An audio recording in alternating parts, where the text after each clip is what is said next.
సరే, దేవుడు ఒకరోజు యేసు ప్రభు కానా యోహానికి వెళ్ళాడు. అవునా? ఎంతమందికి తెలుసు ఇది? వెళ్ళాడు. ఆయనతో పాటు ఎవరున్నారు చెప్పాలి, మాట్లాడాలి. శిష్యులు కూడా ఉన్నారు. అయితే అక్కడ ఏం కొద్ది వచ్చింది? తక్కువ వచ్చింది, ఖాళీ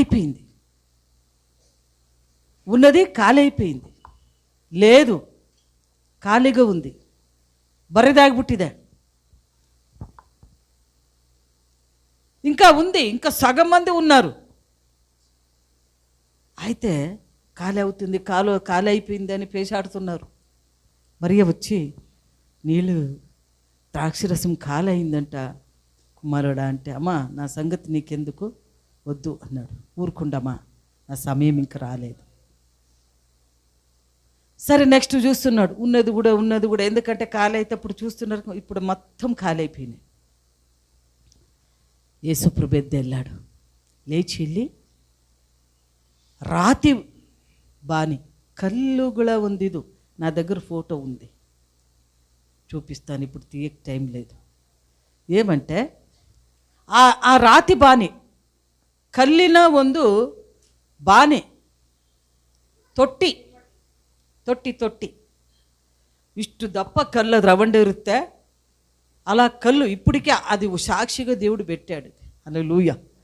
యేసు ప్రభు దాంట్లోనే ద్రాక్షరసం మార్చిన రాయి అది ఇది బాని ఎత్తిపెట్టినారు. హల్లెలూయా. ఈ రాతి బానిలో నీళ్లు నింపండి అన్నాడు. ఏమన్నాడు? కలర్ పోయండి, షుగర్ వేయండి, నిమ్మకాయ పోయండి, తర్వాత నేను ప్రార్థిస్తాను అది ద్రాక్షరసం మారిపోతుంది అన్నాడా? ఏమి లేదు, నీళ్లు పోయండి అన్నాడు. చదువుకుందామా? ఒకసారి చదువుకుందాం. చదవండి 2వ అధ్యాయం యోహాను రాసిన సువార్త. ఆ చదువుతుంటే నువ్వు చెవులు వినబడాలి. నీకు దేవుని శక్తి, దేవుని మాటలు నీకు అర్థం అవ్వాలంటే, నీ జీవితంలో విడిపింపబడాలంటే అది వినాలను. వింటే అక్కడ ఖాళీగా ఉండేది ఎలాగ మారిందో ఈరోజు దేవుడు నీ జీవితంలో కూడా అద్భుతం చేయబోతున్నాడు. ఆమేన్. హల్లెలూయా, హల్లెలూయా. 2వ అధ్యాయం యోహాను రాసిన సువార్త 2వ అధ్యాయం. మూడవ దినమున గలిలయలోని కానాను ఊరిలో ఒక వివాహం జరిగెను. యేసు తల్లి అక్కడ ఉండెను. యేసును ఆయన శిష్యులను ఆ వివాహమునకు పిలువబడిరి.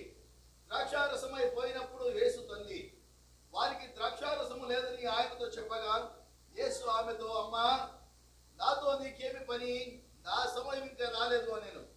ఆయన తల్లి పరిచారకులను చూచి, ఆయన మీతో చెప్పునది చేయడు అనెను. యూదుల శుద్ధీకరణ ఆచరణ ప్రకారము 2-3 తూములు పట్టు 6 రాతి బాణలు అక్కడ ఉంచబడి ఉండేరు. యేసు ఆ బాణలు నీళ్ళతో నింపుడని వారితో చెప్పగా, వారు వాటిని అంచుల మట్టుకు నింపి, అప్పుడైన వారితో, మీరిప్పుడు ముంచి విందు ప్రధాని ఎందుకు తీసుకుని పోడని చెప్పగా, వారు తీసుకుని పోయిరి.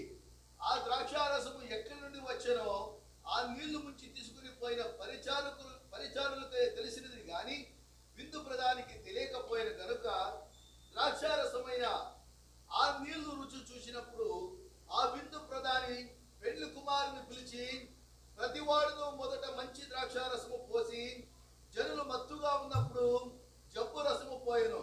నీవైతే ఇది వరకును మంచి ద్రాక్షారసము ఉంచుకుని ఉన్నామని అతనితో చెప్పాను. హల్లెలూయా. నీళ్ళని ద్రాక్షరసంగా మార్చినప్పుడు ఆ పారుపత్య గారును వీళ్ళు పోయి ఇచ్చినప్పుడు ఏమైందంట, ఎవరైనా ముందే మంచిది ఇస్తారు, నువ్వు మంచిది దాచిపెట్టుకొని పాతది ఇచ్చావు కదా అని అన్నాడంట. అంటే అంత మధురంగా మంచిగా ద్రాక్షరసంగా మార్చిన దేవుడు. ಪ್ರಿಯ ದೇವರ ಮಕ್ಕಳೇ, ನೀರನ್ನು ದ್ರಾಕ್ಷರಸವನ್ನಾಗಿ ಮಾಡಿದ ದೇವರು ನಿಮ್ಮ ಜೀವಿತಗಳಲ್ಲಿ ಎಲ್ಲದನ್ನು ಬದಲು ಮಾಡಲಿಕ್ಕೆ ಶಕ್ತನಾಗಿದ್ದಾನೆ. ಬದಲಾಗಿ ಮಾರ್ಪಡಿಸಲಿಕ್ಕೆ ಶಕ್ತನಾಗಿದ್ದಾನೆ ನಮ್ಮ ಯೇಸುವು. ಬದಲು ಮಾಡುತ್ತಾನೆ, ಎಲ್ಲದನ್ನು ಹೊಸದಾಗಿ ಮಾಡುತ್ತಾನೆ, ನೀರನ್ನು ಹೊಸದಾಗಿ. ಅದಕ್ಕೆ ದೇವರು ಇಲ್ಲದನ್ನು ಇರುವುದಾಗಿ ಮಾಡುವ ದೇವರು, ಶೂನ್ಯದಲ್ಲಿ ಸಮಸ್ತವನ್ನು ಉಂಟು ಮಾಡಿದ ದೇವರು, ನೀರಿನ ಬಗ್ಗೆ ನಾವು ಹೇಳುವುದಾದರೆ ನೀರನ್ನು 2 ಭಾಗ ಮಾಡಿದ ದೇವರು. ಹೌದಾ? ಕೆಂಪು ಸಮುದ್ರದಲ್ಲಿ ಯೋರ್ದಾನ್ ನದಿಯಲ್ಲಿ 2 ಭಾಗ ಮಾಡಿದ. ಅಂದರೆ ನೀರನ್ನು ನಯಮಾನು ರೋಗದಿಂದ ಇದ್ದಾಗ, ಕುಷ್ಠಿ ರೋಗದಿಂದ ಇದ್ದಾಗ ಅವನೇನು ಮಾಡಿದ? ನೀರಿನಲ್ಲಿ ಹೋಗಿ ಮುಳುಗಿದ. ಏನಾಯಿತು? ಆ ನೀರಿನಲ್ಲಿ 7 ಸಾರಿ ಮುಳುಗಿದಾಗ ಆತನ ದೇಹವು ಕೂಸಿನಂತೆ ಆಯಿತು. ನೀರು ದೇವರು ಅದ್ಭುತ ಮಾಡಲಿಕ್ಕೆ ಶಕ್ತನಾಗಿದ್ದಾನೆ. ನೀರಿನಲ್ಲಿ ದೇವರು ತನ್ನ ಶಕ್ತಿಯನ್ನು ಇಟ್ಟಿದ್ದಾನೆ. ಅದಕ್ಕೆ ಯಾರಾದರೂ ಕುಡಿಲಿಕ್ಕೆ ಒಂದು ತಂಬಿಗೆ ನೀರು ಕೊಟ್ಟಾರ ಅವ್ರ ಆಶೀರ್ವಾದ ತಪ್ಪದೇ ಇಲ್ಲ ಅಂತ ಹೇಳ್ತಾನೆ ದೇವರು. ಹೌದಾ? ಯಾಕೆ ಇವತ್ತಿಂದನೂ ಕುಟುಂಬಗಳಲ್ಲಿ ದೇವರು ಅದ್ಭುತ ಮಾಡ್ತಾ ಇದ್ದ? ನೀರನ್ನು ಅದ್ಭುತ ಮಾಡಿದಂಥ ದೇವರು, ಬದಲು ಮಾಡಿದಂಥ ದೇವರು, ಆಹಾರವನ್ನು ಕೊಟ್ಟಂಥ ದೇವರು. ಅದಕ್ಕೆ ಒಂದು ತಂಬಿಗೆ ನೀರು ಯಾರಿಗಾದ್ರೂ ಈ ಸಹೋದರನಿಗೆ ಕಂಡ ಈ ಮೊನ್ನೆ ನಾವು ರಂಗಚೇಡಿಗೆ ಹೋಗಿದ್ವಿ. ಹೌದಾ? ಆ ಅಮ್ಮಗೆ ಹುಷಾರಿಲ್ಲ, ಆದರೂ ದೇವರು ಸ್ವಸ್ಥ ಮಾಡ್ಯಾನ. ಚೆನ್ನಾಗಾಗಿದ್ದಾಳಂತೇಳಿ ಅವ್ರ ಮನೆಯಲ್ಲಿ ಚಿಕನು ಮುದ್ದೆ ಅಡಿಗೆ ಹಬ್ಬ ಜೋರು ಮಾಡಿಸ್ಬಿಟ್ಟಿನ ತಿಮ್ಮಪ್ಪ. 1 ಗಂಟೆಯಿಂದ ಅಮ್ಮ ಎಲ್ಲಿದ್ದೀರಿ, ಅಮ್ಮ ಎಲ್ಲಿದ್ದೀರಿ ತಿಮ್ಮಪ್ಪ? ಅಷ್ಟು ಚೆನ್ನಾಗಿ ದೇವರು ಬದಲು ಮಾಡುವಾತನಾಗಿದ್ದಾನೆ, ಸ್ವಸ್ಥ ಮಾಡುವಾತನಾಗಿದ್ದಾನೆ, ಬಿಡುಗಡೆ ಮಾಡುವಾತನಾಗಿದ್ದಾನೆ. ಆ ಕೊರತೆ ಏನಿದೋ ಆ ಕೊರತೆಯನ್ನು ನೀಗಿಸಲಿಕ್ಕೆ ದೇವರೊಬ್ಬನೇ ಸಾಧ್ಯ. ನೀನು ಚಿಂತಿಸ್ತಾ ಇರ್ಬೋದು, ಬಾಧೆಯಲ್ಲಿರ್ಬೋದು, ದುಃಖದಲ್ಲಿ ಇರ್ಬೋದು.